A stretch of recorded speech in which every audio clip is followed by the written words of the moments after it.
Hello students, स्वागत है आप सभी का आपके अपने पाठशाला यूट्यूब चैनल पर। मेरा नाम है रजत और इस वीडियो में हम करेंगे क्लास 10th एपी 5.2 एक्सरसाइज चल रही है और क्वेश्चन नंबर चल रहा है हमारा 17th, है ना। क्वेश्चन नंबर करना है हमें 17th।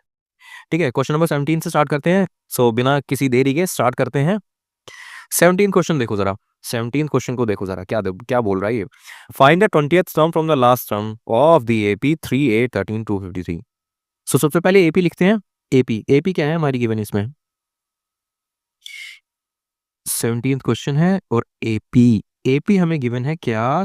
3 8 13 253। ठीक है, अब देखो ये क्वेश्चन सिंपल है, बस इसमें एक कैच है। कैच क्या है कि पीछे से हमें टर्म निकालनी है, पीछे से हमें फाइंड आउट करनी है ना। अब पीछे से फाइंड आउट करने का मतलब क्या होता है, ये पीछे से फाइंड आउट करने का मतलब क्या है ये कि रिवर्स कर दो एपी को, है ना। हमारी एपी ये नहीं है, अब हमारी एपी हो जाएगी रिवर्स एपी, क्योंकि हमें निकालना भी रिवर्स में ही था। ठीक है ना, which is 253 dot dot dot dot. अब 13 8 और 3 पे आके खत्म करनी है अभी एपी हमें। ठीक है ना, 3 पे आके खत्म करनी है। स्टार्ट कहाँ से हो रही है ये। जो जो लास्ट टर्म थी वो हमने फर्स्ट टर्म बना दी और जो फर्स्ट टर्म थी वो हमने लास्ट टर्म बना दी। ठीक है ना, ये ध्यान रखना है इस चीज में। बाकी तो सिंपल ही है, अब कुछ बचा ही नहीं है, बाकी तो सिंपल ही है। ए लेंगे हम 253 एंड ना कि 3। ठीक है ना, डी कितना हो जाएगा, देखो कम हो रही है एपी, कम हो रही है ना, यहाँ से भी निकाल सकते हैं, यहाँ से भी निकाल सकते हैं, है ना। 3 - 8 करके 8 - 13 करके यहाँ से तो निकाल नहीं सकते, खैर। 8 - 13 तो ये देगा हमें -5, तो डी जो है हमारा -5 है। क्या है, -5 है। ठीक है ना। स्टार्ट करते हैं। अब बचा ही क्या है, 20th टर्म निकालनी है। 20th टर्म निकालने का मतलब है, 20th टर्म निकालने का मतलब हो गया हमारा, चल जा। अबे यार, जब भी लिखता हूँ गलत ही लिख रहा हूँ, क्या हो गया भाई। एन की वैल्यू है हमारी 20। ठीक है ना, 20th टर्म निकालनी है तो एन हमारा 20 हो जाएगा। ठीक है, let's start. A N equal to A plus n - 1 D, है ना। 20th टर्म निकालनी है, A20 निकालनी है हमें। ए क्या है हमारी 253 प्लस n - 1, n है हमारा 20, 20 - 1 मल्टीप्लाइड बाई डी, डी क्या है हमारा -5, है ना। ब्रैकेट में डालना जरूरी है -5 को, क्योंकि वो फिर माइनस में हो जाएगा मल्टीप्लाई के बजाय। ये क्वेश्चन हो जाएगा 253 प्लस 19 इंटू -5 A20। ठीक है ना, A20 की वैल्यू है 253 प्लस 19 फाइव का कितना होता है, ये होता है 95 माइनस का 95, है ना। हम्म, कितना माइनस करेंगे हम इसमें, 153 158 158 हो जाएगा, है ना। 158 हो जाएगा ये आंसर। एट A20 ये रहा। ठीक है ना, माइनस करके देखना यही आंसर आएगा। ये तो बहुत सिंपल क्वेश्चन था, इसमें तो कुछ था ही नहीं, है ना। बस पीछे से निकालना था, पीछे से निकालने के लिए हमने एपी को ही रिवर्स कर दिया। हालांकि इसका एक और तरीका होता है, लेकिन वो थोड़ा सा टिपिकल तरीका है, तो इसीलिए मैंने वो बताया नहीं। ठीक है ना, और जबकि हमारा काम इजी वे में हो सकता है, तो हम मुश्किल वाले मेथड की तरफ क्यों जाएं। ठीक है ना, तो ये है बात इसकी। ठीक है, तो ये था हमारा क्वेश्चन नंबर 17। अब करते हैं हम 18, क्वेश्चन नंबर 18 कर लेते हैं हम।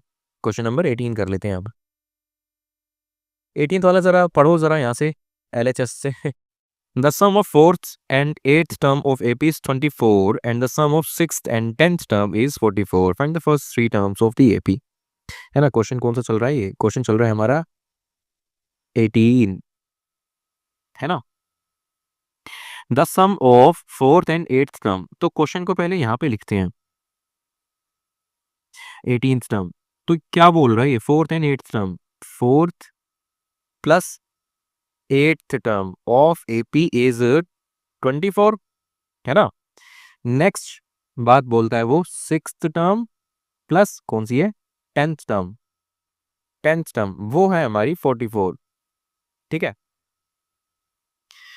बस सारी इंफॉर्मेशन तो हमें यहीं से मिल गई। अब और क्या चाहिए, क्या चाहिए और, है ना। फोर्थ टर्म को कैसे लिखेंगे, ए प्लस, अच्छा मैं फोर्थ टर्म को डायरेक्ट 3D लिख दूं क्या, चलेगा, है ना। प्लस 8 टर्म को क्या मैं a प्लस 7d लिख दूं, क्या चलेगा ना? कोई दिक्कत, दुख दर्द पीड़ा? ठीक है, यहाँ पे लाइन डाल लेते हैं। 6 टर्म को क्या मैं a प्लस 5d लिख दूं, क्या? प्लस 10th टर्म को क्या मैं a प्लस 9d लिख दूं? ठीक है, ये हो गया हमारा बेसिक स्ट्रक्चर तैयार। अब a प्लस a यानी 2a plus 3d plus 7d nd, ये 24 है ना? और यहाँ पे देखो जरा, a प्लस a 2a और 5d plus 9d, 5d plus 9d यानी 14d, ये 44 है। ठीक है ना? अब कुछ नहीं करना, ये फर्स्ट नाम दे दो, इसको सेकंड नाम दे दो। सेकंड माइनस वन करना है अब हमें सेकंड माइनस वन करना है। सो सबट्रैक्टिंग फर्स्ट फ्रॉम सेकंड, है ना? अब चीजें रह ही क्या गई है, अब कुछ नहीं रह गया इसमें। 2a plus 14d equal to 44 है।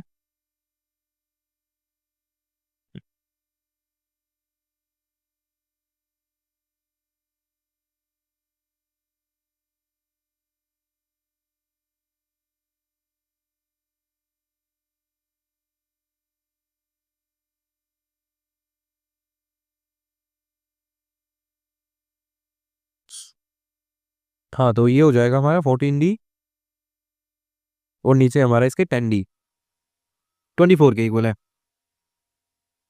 माइनस करना था तो माइनस का साइन डाल देंगे। अच्छा, माइनस का साइन ऐसे ही नहीं आ जाएगा, नीचे सारे प्लस के थे इसीलिए हमने यहाँ पे माइनस का साइन डाला है। ठीक है, सो 2a विल कैंसल आउट और 14d माइनस 10d 4d छोड़ के जाएगा और ये 44 माइनस 24 तो ये हो जाएगा 20। d की वैल्यू हो जाएगी हमारी 20 divided by 4 which is 5। d की वैल्यू है 5। ठीक है, अब d की वैल्यू 5 का इस्तेमाल करते हुए हम क्या a की वैल्यू नहीं निकाल सकते? किसी भी इक्वेशन में d की वैल्यू पुट कर दो, a की वैल्यू आ जाएगी। सो मैं ले लेता हूँ first equation which is 2d 2। अरे यार, मैंने d क्यों लिखा हुआ है यहाँ पे? ये लो, यहाँ पे भी अपनी करेक्शन कर दी मैंने, ये है a। ठीक है, देखो यहाँ पे भी d लिख दिया मैंने नीचे a। ठीक है, तो d की वैल्यू लिखते हैं।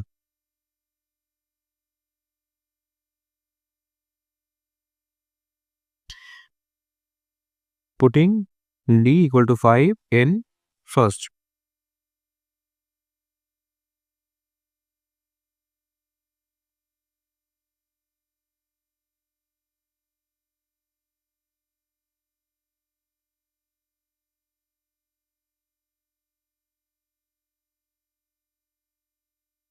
Twenty four 2a plus 10d 10d D की जगह हम रखेंगे 5, ये हो जाएगा 24।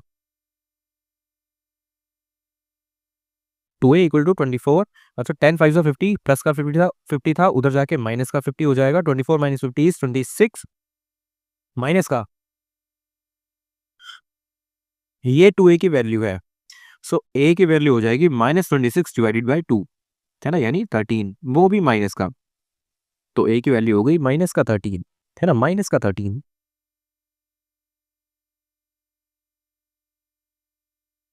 ठीक है, अब हमें क्या करना है, अब हमें एपी बनानी है पूरी की पूरी। तो एपी बनाना तो काफी ज्यादा इजी है। एपी, ठीक है ना? एपी कैसे बनेगी?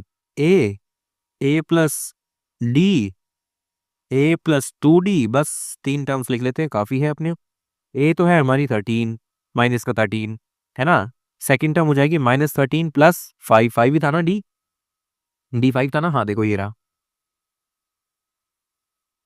ठीक है ना, डी 5 है हमारा। ए यानी माइनस 13 प्लस 2d 2 इंटू 5। ठीक है, डॉट डॉट डॉट डॉट। सो ये माइनस 13 प्लस 5 माइनस का 8 माइनस का 13 प्लस 10। अरे इधर लिख लेते हैं हम डायरेक्ट माइनस का 3। ठीक है ना, dot dot dot dot dot dot. तो ये हो गई हमारी एपी तैयार।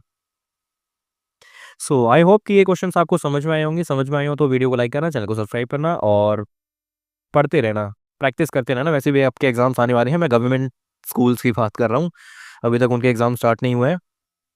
वेल प्राइवेट के तो शायद ख़त्म भी हो गए हों, सबका अपना-अपना होता है प्राइवेट में तो, ठीक है? लेकिन अगर आपका किसी भी चैप्टर में और भी कोई डाउट हो तो बताना ज़रूर, हम आपके डाउट्स को बिल्कुल क्लियर करने की कोशिश करेंगे। मिलते हैं आपसे अगली वीडियो में, तब तक के लिए बाय, प्रैक्टिस करते